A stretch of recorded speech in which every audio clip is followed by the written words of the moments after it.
Hey everybody, this is Guru Francis, and this is another episode of Bayani Talk.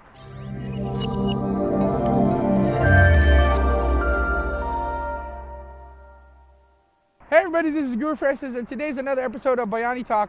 I hope you guys are doing well. I hope you guys are staying safe. By the time this video releases, it's already gonna be 2021. So I hope you guys are doing very, very well. So I'm actually recording this video because it's in response to a video that I saw, and I'm gonna post the link to that video. Now this video, I mean the channel that's building, they're pretty cool people. They responded quite quickly to my comments, but they did a video about effective street defense. And yes, disclaimer, I'm a Filipino martial artist. You know, this is my jam, right? So this is what I do. So, but the one thing that I would discuss with them was when they were coming up with the 10 best defense for martial arts, that they put number 2 as Brazilian Jiu-Jitsu and number 1 to be Muay Thai. Now, again, I've said this before and I'll say it till the blue in the face.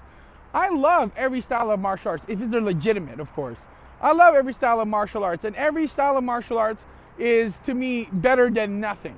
Okay, but if we're gonna talk about the best type of martial arts to use for the streets, well, there was this one aspect that this channel completely forgot. When they put Brazilian Jiu-Jitsu as number 2, it made me question. I'm like, well, I think you're assuming that there's only gonna be one opponent, right? The problem is that the way I teach and the way the philosophy that my mind has always kind of gravitated towards is you need to be able to learn to expect that there's going to be multiple opponents.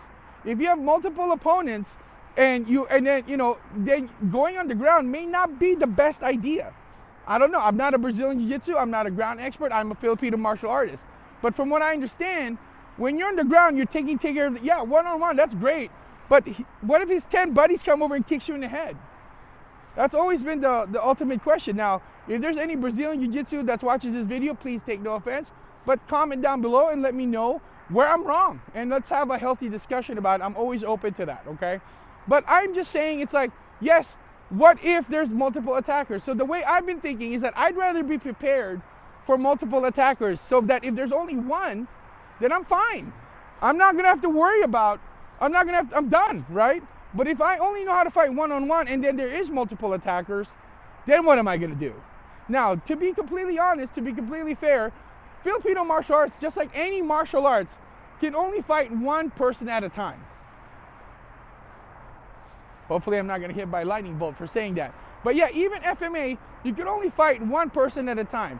The question is not that if you can fight multiple people at a time, because you cannot. But how fast can you dispose of the first person so that you can get ready for the next person? How you position yourself as well. So for example, if you're gonna take somebody to the ground, it's gonna take a couple minutes, maybe a minute, 2 minutes tops, right? But that 2 minutes, even that 1 minute is too crucial, right? With Filipino martial arts, the technique that we're using, if somebody was to come, boom, just kind of hit them. Now, boom, boom, boom, be able to do that, or pull out a knife. Slash them. Now, of course, that's in the worst case scenario, of course, when it's life and death. But boom, boom, go ahead and take them down that way, okay? But now, you might be thinking, what if I don't have a stick? Which I mostly don't carry a stick with me all the time.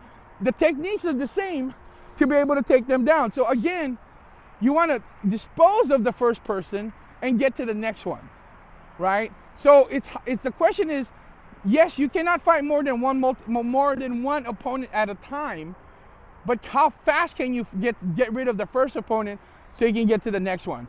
To me, that's what makes an effective street defense. And if you are looking for a street defense, a martial art that teaches you street defense, please keep that in mind when you're looking for one. And of course, I am biased, no denying it. I'm absolutely biased to Filipino martial arts. But if you are looking for Filipino martial arts, Google it. And if you're in the Riverside Inland Empire, go visit our sister school, fmaschool.com. Okay? So that's just my thought. If you're gonna put a list together of the best street defense out there, you have to put into to consideration that the style that you're considering the top 10, right? That they have that aspect of multiple attackers be part of that equation. Now, full disclaimer again, that video did put FMA as part of the top 5 styles of martial arts, including the fact that they used some of my footage. It's okay. In that particular case, it's all right. I would rather they don't, but they did it, so it's done. So, but that's just my thought. I know. Do you guys agree? Do you believe that when you're talking about street defense, it's about how fast you can get through your first opponent so you can be prepared for the next opponent? Comment down below. And again, if you are looking for a Filipino martial arts school and you're in the Riverside, Inland Empire area in Southern California, please visit our sister company at www.fmaschool.com or email him at info@fmaschool.com. And if you like this video, please don't forget to click that like button, share, and subscribe so that you're aware of the latest video that drops at 413 Media Group. Until then, my name is Guru Francis, Big Boy Screamador. Peace out, God bless, and keep swinging them sticks.